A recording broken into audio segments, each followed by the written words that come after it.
Family y'omugenzi Kayima Nkambwe Sanda mu district wa Kiso esatira olw'abantu abeesomye okutwala ettaka ly'ekijja kyabwe nga bakozesa olukujjukujju. Bano ntibajingira ekyapa ku ttaka lyabwe era bawanjagidde RDC wa Kiso ne minisita w'eby'ettaka okubayamba.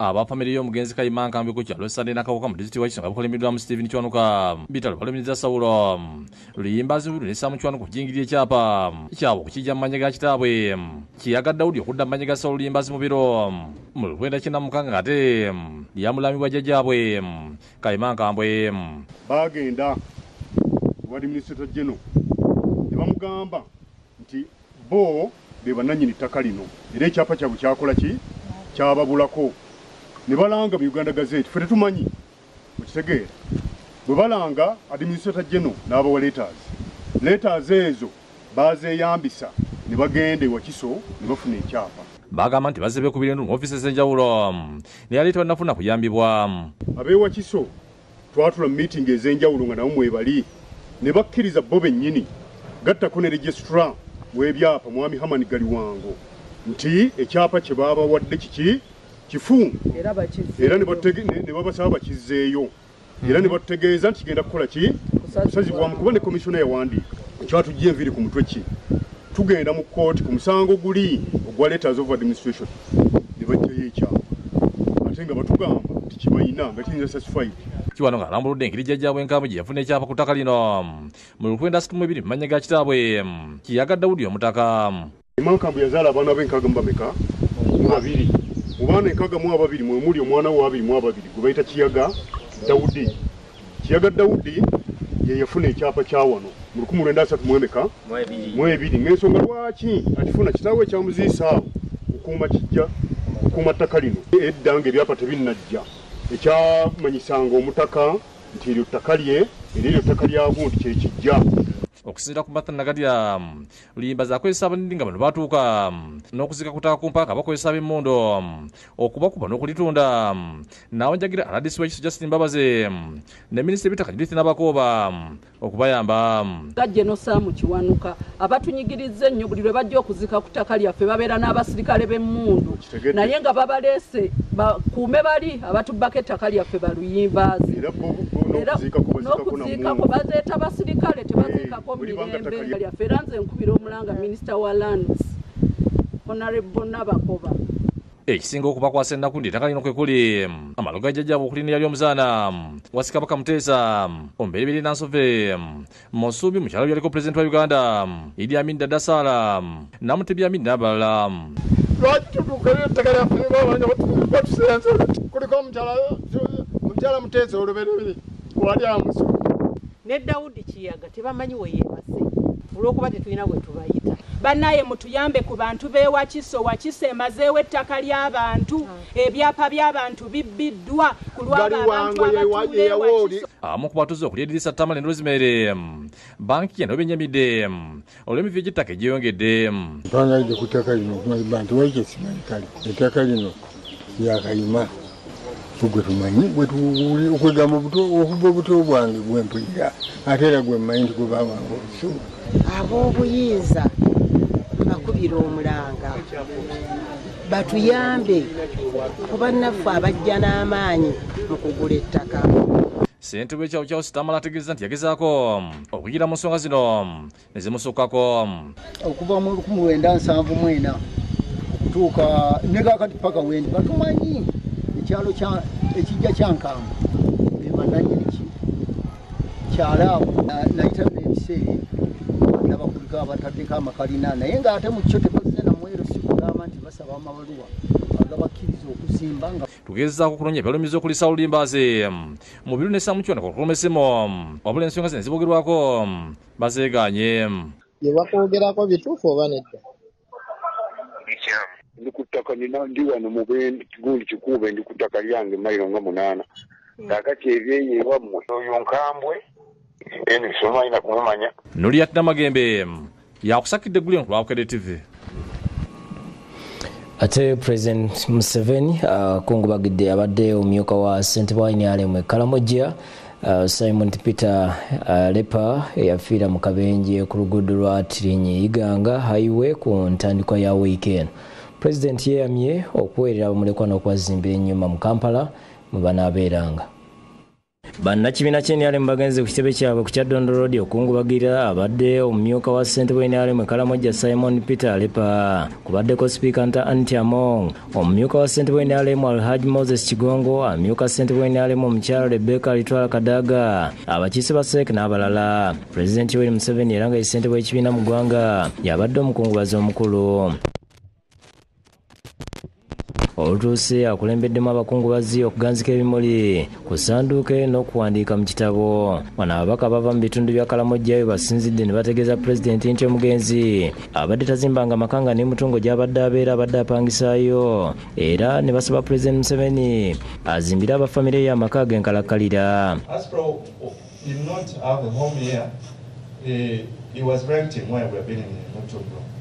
If we could get someone, because children and all of them have been here, and he has been the one keeping them and paying the rent with these small allowance. Bano era bategeeza nti bamulekwa ba Lepa bonna bakyasoma nga n'asembayo ali mu kibiina kyakubiri wabula namwandu talina busobozi bubasomesa, era ne basaba Pulezidenti Museveni atandikire omugenzi w'akomye. 3 of them are already in university, studying at Uganda Christian University. We really want to appeal to you in your heart of hearts, and you have been supporting the region, giving young people some support through State House, and that's why we have now over 45 doctors. Please, Your Excellency, help this family. Namwandu Nadia Scholastic yebaza President Museveni okuyimirira nabo mu kaseera kano akatabadde kangu.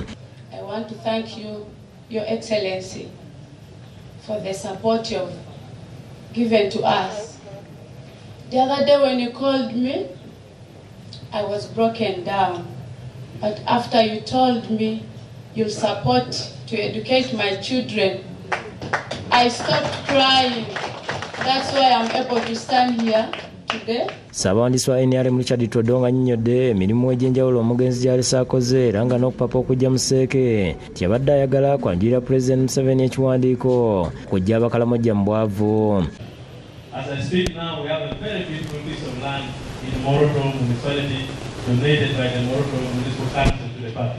He was right there. We have land in Natal, which was donated to the party. Simon Lepa was right. Pulezidenti Museveni mu kwogera kwategeeza nti oluguudo omugenzi kwe yafunidde akabenje ze zimu ku nguudo ezaali zaakazimbibwa nkati luseerera okuluvugirako endiima, kyokka n'ategeeza famire ya Lepa nti okufa kwe zaabadde nteekateeka za Katonda. Agambye nti enguudo ezimu mu bitundu ebyo tezinnazimbibwa nkati. Yeewunyizza omubaka wa Kalungu West Joseph Gonzaga Ssewungu gwe yalabye ng'ali mu Paalamenti n'ategeeza nti bazimbenga enguudo ezitwala emmotoka nnya. Now he was saying that because there are 2 lanes, one lane, that's why we have accidents. That we should go to 4 lanes. Just like children. You see adults talking like children. We are struggling to tarmac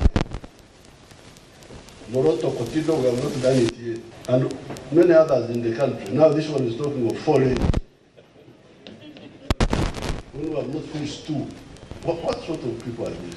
Museveni agamba nti 1979 naye yafuna akabenje ate nga ye yali avuga wabula ekyayamba nti emmotoka bwe yamuwabaako yatomera lusaalu.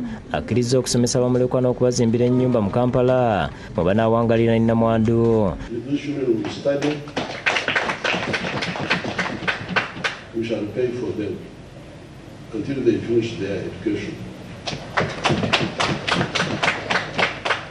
If my staff, my State House control is here to make sure that the Alape's family get a small house in Kampala here. Alagidde Speaker afune namwandu omulimu. If Anita Among doesn't have a job in the Parliament, because they are always fighting there in Parliament, talking, standing up, sitting down, talking.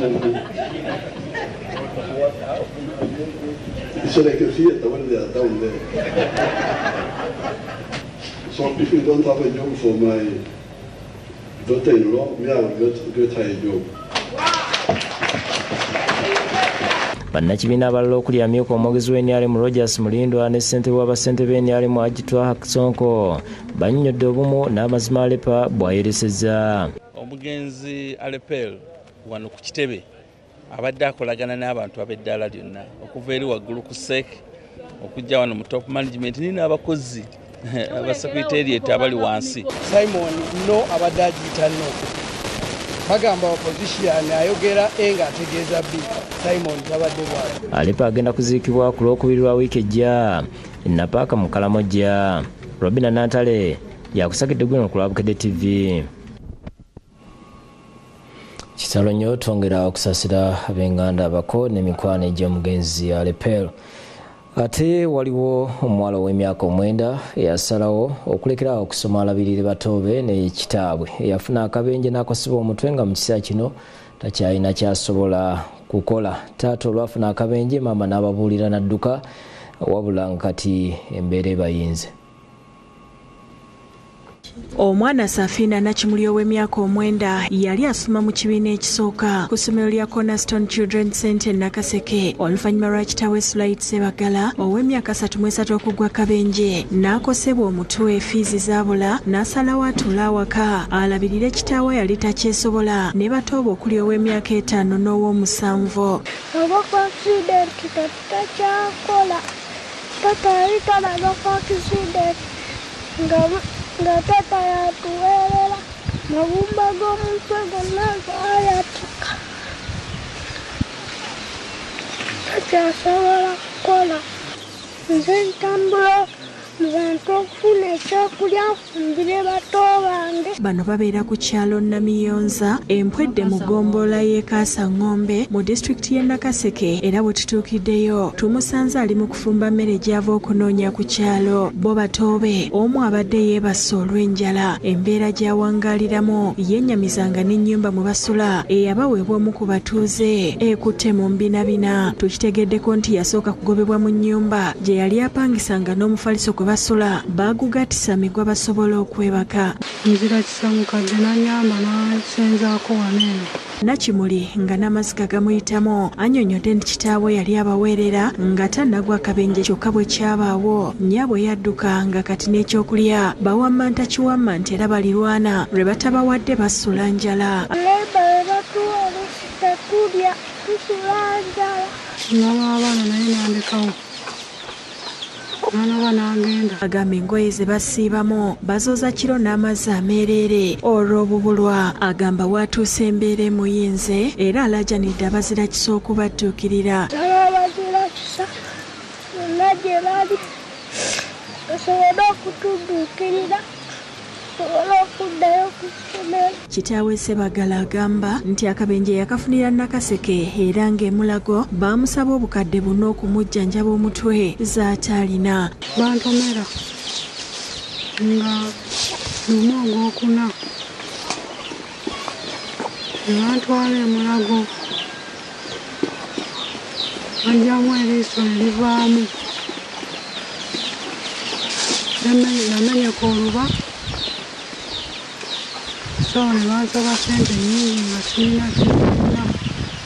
Alajanidde ababaka ba Paalamenti Ssaabaminisita na buli alina obusobozi okumudduukirira. Honorable Lutamaguzi, Honorable Najjuma Saala, bonna bekikwatako Oweekitiibwa Pulezidenti Museveni nsaba obuyambi nga wabaayo asobola okunnyamba ku baana bange okubatwala obalabirira. Nzikiriza abakulembeze mu Uganda abalina omutima okulumirirwa gyenu mbasaba mwemire ne famire mu kumujjanja obujjanjabi obwasooka twabutandikira wamu naye ne tukoma kwe kusalawo tukuba omulanga eri muntu yenasa kinnoomu. Waswa Beka Ssentongo Kagere yakusakidde eggulire lino ku Lwabukedde TV.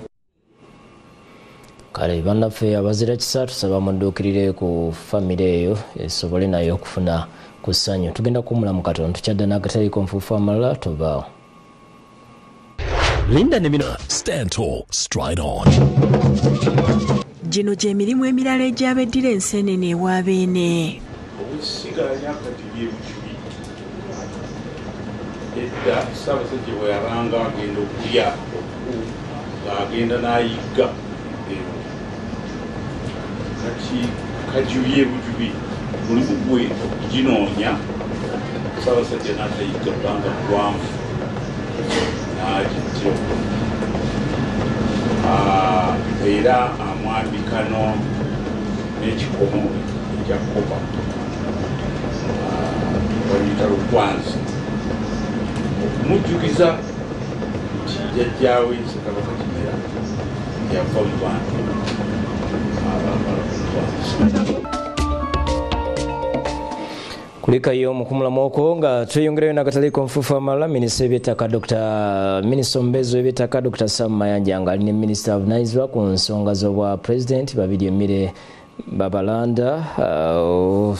Emboozi tugenda kuba tugikutuusaako maaso awo katusooke ng'Obuganda bweteekera amatikira ga Ssaabasajja Kabaka ag'omulundi ogwa 31 olwaleero tutunuulidde embuga y'essaza ery'e Buddo olaba ebyo ebikolebwa okusitula abantu ba Beene.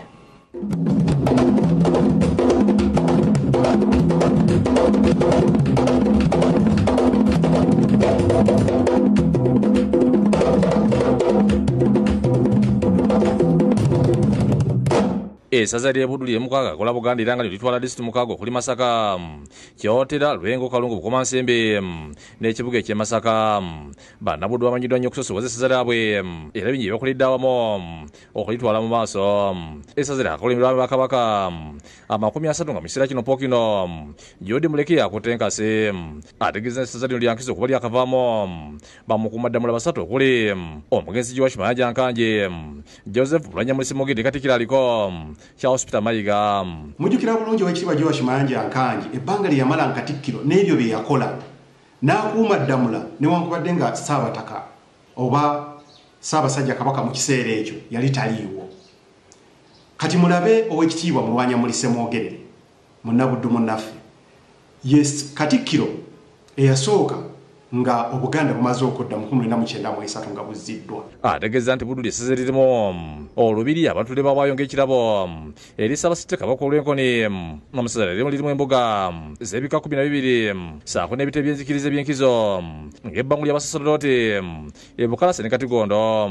Mu kaweefube okujja ekitiibwa ky'essaza bannabuddu mu nkola y'olumuli bazzaawo ennyumba y'obuddukiro nga lyawumenta obukadde obusoba 300 ezasondebwa bannabuddu. Ekitiibwa Vincent Sebowa Ferrerio ow'omutima omuyanja nze gwe nasikira bwe yajja n'anunula ennyumba eno Buddukiro. Ennyumba Buddukiro kye kitiibwa ky'essaza Buddu.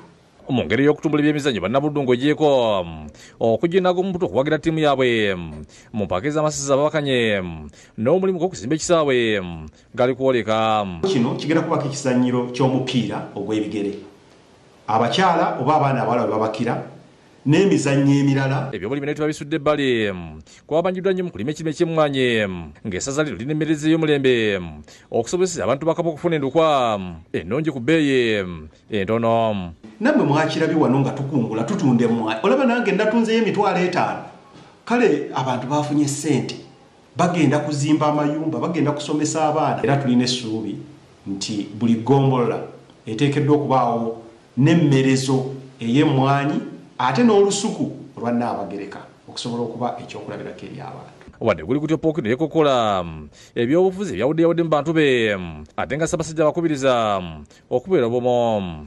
Okwawulayawula mu bannabyabufuzi nga kuleetebwa bo bennyini oba oli awo olw'ebyenfuna kimu ku bitusoomooza kubanga Kabaka atukubiriza tubagatte tubeere bumu.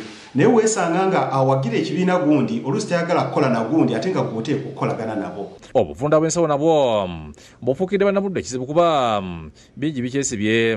Bannabuddu beetogeddeko bagamba nti ebyobulimi naddala ekirime ky'emmwanyi kiri akatale ensangi zino kyongedde okuliteeka ku maapu kuba bannabuddu bakwata kisooka mu kuzirima. Kituyambye nnyo nti ne mu maka gaffe akamwenyumwenyu kwe kali ku matama g'abantu ennyingiza yeeyongedde. Kino kigenda na kutuyambako okukendeeza obutabanguko mu maka. Wano we tufe abamu kabasoose okuganyula ku malwaliro agagenda okubeera aga Buganda. Jacinta Bwanika yakusakidde ggulo ku Lwabukedde TV. Valenyo Jacinta Bwanika wangala Ssaabasajja. Ati katulabe emboozi ya Minisita Mumbezi w'eby'ettaka Dr. Sam Mayanja nga ne Minisita avunaanyizibwa ku nsonga z'obwa President babiri emmere babalanda bazizza namwandu w'omulwanyi ku ttaka eriwezaako yiika 510. Namwandu ono aludde nga ayigganyizibwa ku ttaka lye. Minisita Mumbezi w'eby'ettaka Dr. Sam Mayanja nga ne Minisita avunaanyizibwa ku nsonga z'obwa President emmere babalanda bazizza namwandu w'omulwanyi omugezi Lieutenant Colonel Santos Oketya ow'ettaka eryali lyamutwalibwa kiriweza yiika 510. Ettaka lisangibwa ku kyalo Kalungu Gombola y'ekibanda ekirya Ndongo litutudde ku buloko 6 ploti 2 ono mu kufaako ebyogago byabirekera namwandu aliyeti balenzi emyaka 5 okubidduka yawola erabiraawo nga olwazi n'agamba nti nannyini ttaka kati omugenzi Justus Tujenje era mu ku luganda lwe ne balekaanira. And which we are here today, I got it in 1987. Omugenzi okukyali mu kubalwanyisa omumpembezi okufuka mu bitundu by'obukikakono bw'eggwanga.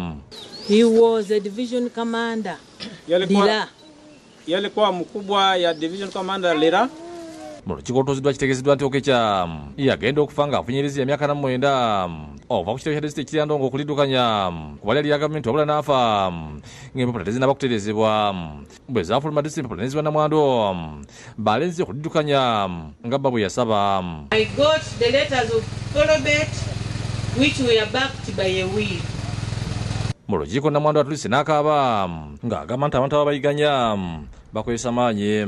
Hii hapa nafasi mwenye nafaa mkuje but mmeweza kukuja. Mama amekuwa na huzunika. Namwandu wabulidde Minisita ttaka lino aliribirako okulundako embuzi saako n'ente n'okusima emiti wabula omugenzi Luyenyi baliyita nafa yali alikaanira ne famire ye.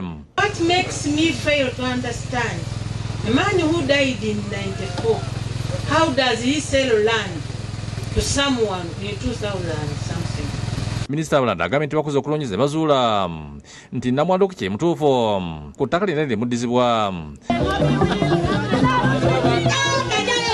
Twetaaga obwenkanya, twetaaga amazima, era ffe tuli benkanya okutambula, tuli bamalirivu okutambula Uganda yonna kubanga twagala amazima. Neebaza nnyo waggulu wa byonna Pulezidenti Yoweri okubanga akyajjukira ne bannamwandu n'owandiika ebbaluwa n'asindika baminisita ababiri.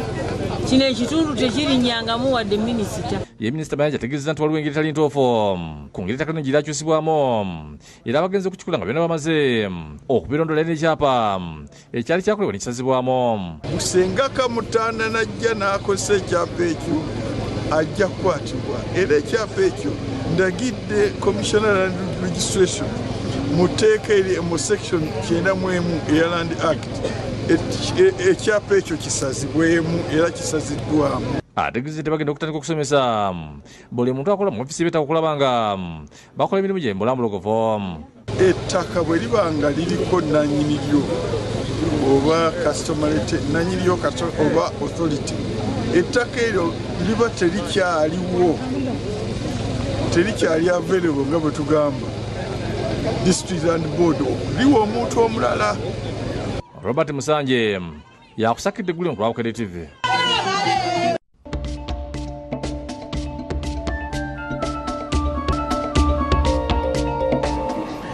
Nkwebaza okubeera naffe mawulire amalala mu mboozi yaffe ey'omusomesa asukkulumye tukuleetedde Reverend Sarah Mpakibi owa Najjembe Primary School e Lugazi olabe enkyukakyuka zaakoze emyaka 7 omuli okuyigiriza abayizi ebyobulimi n'ebyemikono.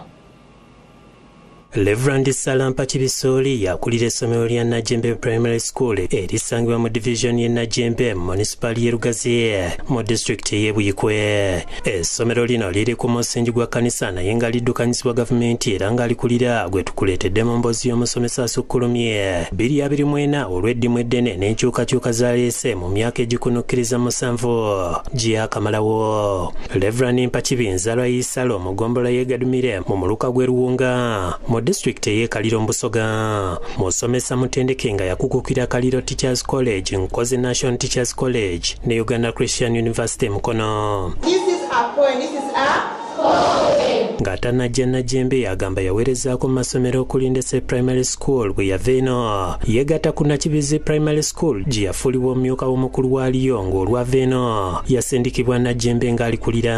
Naye bwe nasooka okuyingira mu ofiisi yali wali eri bulooka eri yakoze eki ekyamazima nga sikikkiriza nti ye ofiisi yawa ye Najjembe. Mu kutuukayo mu mwaka gwa 2017 agamba embeera teyali nnyangu kubanga yasanga ebibiina ebimu bikutte mu mbinabina essomero nga terina masannyalaze era wennyini we yatandikira. Kati ne tutandika wano mu kuteesaganya abazadde ne bakkiriza naye tebyali byangu ne tutambuza amasannyalaze ebibiina byonna kati birimu ki amasannyalaze. Omuwendo gw'abayizi ogwali gukidde ddala enkyukakyuka olwatandika ne bakomawo era kati bawulira ddala 78. Okunyweza ebyokwerinda by'abayizi Reverend Mpakibi yakulemberamu okuzimba ekikomero okwetooloola essomero saako geeti n'okutemawo omuti gw'omuyembe ogwali gufuuse akafo k'abaagalana. Omuti guno gwaliwo omuyembe eno yali eno P7 kati yali P1 nga mu afternoon couples zituula wano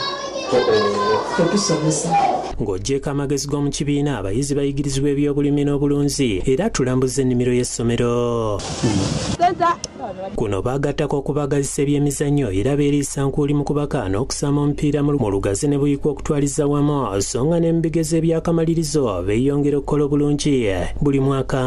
Twebaza ne gavumenti etuwadde obutabo kati kontenti abaana bagifuna era wano ffe abaana abaffe newankubadde afunye second grade bagenze wali ne bakubisa bali ate ku siniafo ne bafuna ki first grade. Reverend Misach Matovo ku ludda olw'ekkanisa agamba obukozi obuyiiya n'obumalivu bwa Mpakibi buleese enkyukakyuka mu ssomero lino etayogerekeka naddala olw'engeri ey'ekikugu gy'akwasaganyamu obukiiko obufuga essomero. Ebisulo by'abaana azimbye wali azimbye staff quarters emabega eyo yonna atukoledde ddala bulungi. Godfrey Bukukuba ssentebe w'akakiiko akafuga essomero Alice Mukaso ebyensimbi ne David Nabonga amyuka akulira akakiiko ka PTA basiimye enkyukakyuka Reverend Mpakibi gy'aleese kuba tekomye ekkulaakulanya essomero wabula n'engeri abayizi gye bakolamu. Twali tufuna first grade emu-bbiri olusinga tetufuna.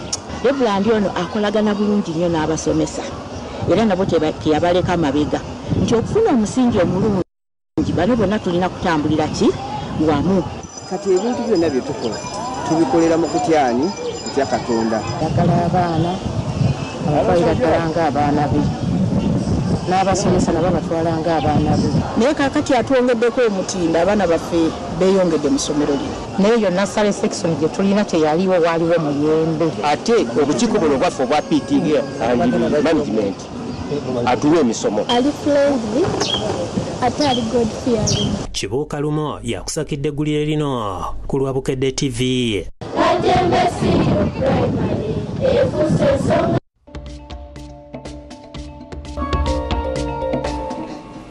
Wow, kwebaza okubeera naffe nga tugenda mu maaso n'akataliko nfuufu mu ngeri y'okulwanyisa obutabanguko mu maka n'okuyigiriza abantu emirimu egiyinza okuva mu ssente. Abakyala abasiraamu babanguddwa ku kitebe ekikulu e Kampala mukadde. Abakulembeze b'abakyala abasiraamu okuva bitundu ebyenjawulo basabiddwa okwongera okwenyigira mirimu egiyingiza ssente ng'emu ku ngeri ey'okulwanyisa obutabanguko mu maka n'obwavu. Bibadde musomo okuteekeddwa akakiiko k'abakyala abasiraamu akawemini kansi ku lukiiko olulagala Muslim Supreme Council e Kampala mukadde bwetabiddwako ssaabawandiisi wa Uganda Muslim Supreme Council Haji Abbas Mulubi akulira abakyala mu ggwanga Fulira Kibuwa nga basibisiddwa abakugo. Kulembeze b'obusiraamu bakozesa batya eddiini ey'obusiraamu okwegatta mu mulanga ogw'okubanga twekolera. Ng'ogyeko ebyenfuna omulamu okusinga bwetolodde ku butabanguko mu maka obususse ensangi zino. Suubira okuba nti embeera eyo tugenda gijjamu tusobole okuba nga ffenna tubeera balamu. Tutya bwe tugenda okwewala obutabanguko mu maka. Akulira abakyala Sofia Kenya kyategeeza nti yemu ku nsonga lwaki bavudde n'omusomo guno. Abe nti abakyala betuyigiriza omusomo guno basobola okubiziza ebireeta obutabanguko mu maka. Yekiba obutabanguko mu maka butadde ku bwavu. Mbe encouraging ze embracing government programs basobole okuva mu bwavu. Yesabantu mu lubya abasebe babiri basaale mu kulambika abaana mu ddiini. Eddiini mu maka tuzeeyo tutya kubanga abantu bakola nga balina eddiini omuntu n'abanga atya okukola ekintu olwokubanga atya Allah we. Anyiziddwa olw'enguzi eyegirisa. Temunnavaayo kulaga kifaananyi kituufu nti ebitambula temubisemba. Kyebaga ategeezezza nti obutole balimu kwe kula nga abatereeza obusiraamu buvvuunuka okusoomozebwa. Twagala obuyambi bwammwe no sapooti yammwe mu buli ngeri yonna. Awulira enteekateeka mu ofiisi ye Sheikh Abdallah Sserungi yasabye abasiraamu okwasizaako Sheikh Ssemamba omutalo lwaliko. Tetusina kusigala mabega mu nsonga zaffe ez'obusiraamu nga bwe butambula.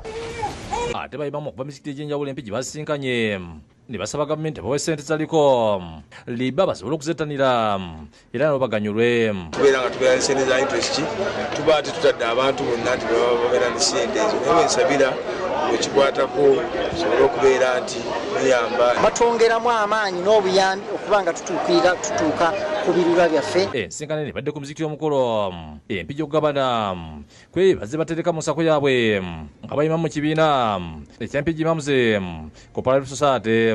Ssentebwa Sheikh Abdul Makubuya akulirirwa memba okufaayo okutambulira wamu. Tambulire wamu tusobole okubeera nga naffe tugendera mu mugendo kanguyite omugendo ng'abalala be bakola ki be bakola. Yaji Musa Kajubi nga ssentebwa Busiraamu mu West Buganda Ssebayimamu okufuba okubeera ekyokulabirako eri abasiraamu. Kwekulaakulanya kuleme kukoma mu maka gammwe gwokka oba n'eri abantu be mukulembera kubeera ekyakulabirako kirungi eri umma. Ssentebwa NRM Mpigi Sulaiman Kawese nga abadde omugenyi omukulu abadde bayimamu obukadde bubiri babongere mu kibiina kyabwe.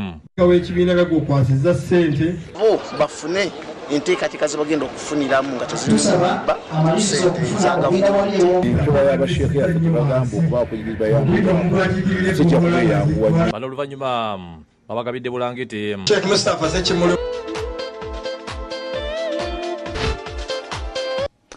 Nkwanirira ku mawulire ag'ebyemizannyo ng'ogakutuusaako nze Becky Cynthia Nakimera era nga tugatandise n'emizannyo egya Olympics giguddwawo olunaku olwaleero mu butongole nga leero tukuleetedde omuddusi omukyala ow'embiro eza mita 1500 Sarah Chelangat. Emizannyo gya Olympics egy'omwaka guno giguddwawo olwaleero mu butongole mu kibuga Paris kya France nga kati ekisigadde be bakiise ba Uganda 25 mu mizannyo gino okulagawo kiki bayinza okukolera eggwanga. Ku bazannyi 25 abakiikiridde Uganda 21 baddusi nga leero tukuleetedde omuddusi omukyala w'embiro z'emita 1500 Sarah Chelangat. Chelangat agenda kubakiika mizannyo gya Olympics omulundi ogwokubiri ogw'omuddingano nga asookera mu Olympics wa 2020 eyali e Tokyo. Ono agamba okukiika mizannyo gya Olympics kya muwendo ogutagambika. To be an Olympian champion, it means a lot, and I'm happy to represent Uganda. Etokyo Chelangat teyava mu kibinja nga ku mulundi guno agamba akoze ku nsobi ezamulemesa okukola obulungi ng'era asuubiza okukola obulungi okusingawo bwe gwali Etokyo. I'm ready to represent Uganda and I'm ready to break again a national record and to do my best. Mu mbiro za mita 1500 Chelangat agenda kubatuuka n'abaddusi abalala okuli champion wa 2020 Omudaaki Sifani Hassan, Munnakenya Faith Kipyogon ne Gudaft Sege za Ethiopia. Salute, hard work and be confident what you are doing. Mu mizannyo gya Olympics Uganda ekiikiddwa abazannyi 25 nga kuba 21 baddusi, 2 bawuzi, omuvuzi wa ggaali kw'ossa n'omukubi w'enkasi Catherine Noble.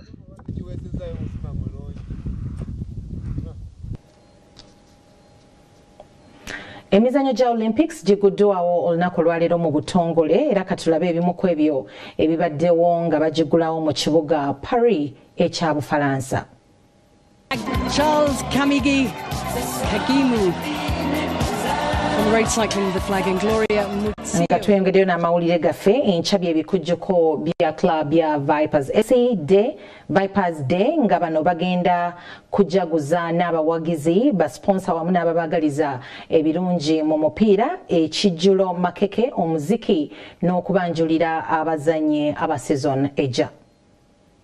Twagala okuyita buli muwagizi yenna nayagaliza omupiira ebirungi mujje ku Lwomukaaga ekitende. Tulina ebintu bingi nnyo naye nga byonna bigenda kukomekerezebwa n'omupiira nga tutunka ne kilabu ya Police okuva e Kenya. Jukira kilabu eno yakutte kyakusatu mu league ate nebeera nga yegenda netwala ekikopo kyabwe ekya knockout yegenda obbakiikira mu CAF Confederation Cup. N'olw'ensonga eyo nga tetunaba kutuuka ate ku mupiira ogwo tujja kuggulawo emiryango ku ssaawa 6 abawagizi baffe bonna bamayingire, then bwe bamala okuyingira tugenda kubagabula ebyokulya ebyokunywa. Bwe tumala okubagabula ku ssaawa 9 zennyini tujja beera n'omupiira wakati waabo aba legends ba club ya Vipers, then nga batunka n'abawagizi, then omupiira ogwo guba gumaze okuggwa tugenda kubalaga abasambi baffe squad eya 224 225 bw'obanga olina abasambi bo baletona bakulaba mu mawulire jangu ku lunaku olw'omukaaga. Ate bo abavuzi b'emmotoka ana wamu n'abadigi bakakasizza okweraga eryanyemo za Spring Championship ku Victoria Raceway Park egaruga olunaku lw'enkya ne Sunday nga basondera Umar Dauda emmotoka. Katulaba ebisingawo. Abavuzi 40 bakasiddwa okutama mmotoka z'empaka eziyitiddwa Gwanga Mujje n'ekigendererwa ekyokusondera muvuzi munnaabwe Umar Dauda emmotoka nga zakubeera ku Victoria Raceway Park egaluga. Abavuzi bano bakwetaamuza kufubutuko egaluga nga zino zakubaako n'okulwanira obubonero ku ngulu y'eggwanga omwaka guno. Umar Dauda anoonya ssente za kuzimba mmotoka ye kika kya Mitsubishi Evo 10 ng'onabadde avuga mmotoka kika kya Mitsubishi Evo 6 mwakoledde ebyafaayo. So Sunday nokubiriza abavuzi bange mwena okujja nga 28 mujye wombeerewo tusobole okulaba nga tukwasaganya Evo 10 like anafirujja mu muzannyo season ejja atune moroke nnungi y'amaanyi okusinga ku motoka eno. Abavuzi ab'enjawulo okuli ne Mustafa Kanakulya beesunze nga bonna bala kweraga lyanyi lya byuma. Okundaba nga nkwata ku muliro mu Magege Champion Cup nsooka mu two wheel ku co-driver seat tusooke tuwoze aba two wheel nga bulijjo ate olumala nzire mu Magege. Entujja eno etandika n'eddigi z'empaka ku lw'omukaaga nga abavuzi bakubonga ddigi ate ku Sunday abavuzi abasooka mu 40 beeraga eryanyi mu zaakafubutuko. Nga tumaliriza ag'ebyemizannyo katugende tulabe ebiri mu katale k'okukyusakyusa abazannyi mu Bulaaya nga bwe kayimiridde.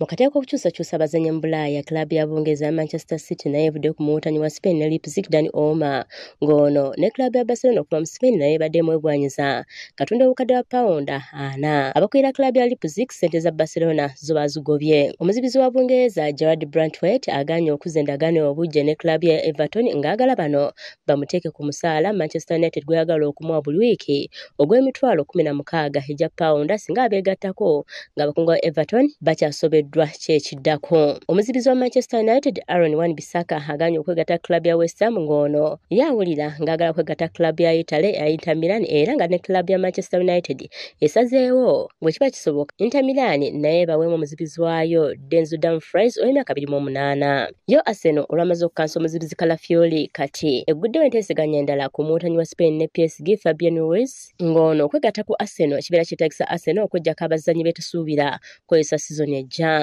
Ebyomuteebi wa Brentford Ivan Toney ebyokwabulira ttiimu eno egatte ku Tottenham ne West Ham byandigaana oluvannyuma lw'omuteebi Thiago gwabadde basuubira okumusikira okulwala. Yabadde omuteebi wa Arsenal Smith Rowe ssaawa yonna yegatta klabu ya Fulham oluvannyuma lw'okwogerezeganya okulungi okugenda mu maaso wakati wa Arsenal ne Fulham. Emikisa gya Manchester United okutwala omuzibizi wa Bayern Munich Asuma Zori giri waggulu oluvannyuma lw'enteeseganya z'omuzibizi ono okwegatta ku West Ham okugaana wadde ng'emikutu egimu giraga nti yamaliriza dda enteeseganya ne West Ham. Eyali omukwasi wa ggoolo ya Manchester United David De Gea ssaawa yonna agenda kwegatta klabu ezannyira mu liigi ya Italy eya Serie A ng'ono amaze omwaka mulamba nga talina klabu. Agetusobodde okutuusaako okuva mu nsiko ebyemizannyo nze Becky Cynthia Nakimera ebisingawo ogenda kuba obifuna mu kadirisa. Webale Becky okutuwaga ebyemizannyo naffe katukusibire wano tukwebaza okuwaayo obudde n'okutuuka obudde buno tujjaga kudya mu ssaawa ku makya 12 nze kusinza Membo Mulungi tukwagaliza ekiro ekirungi.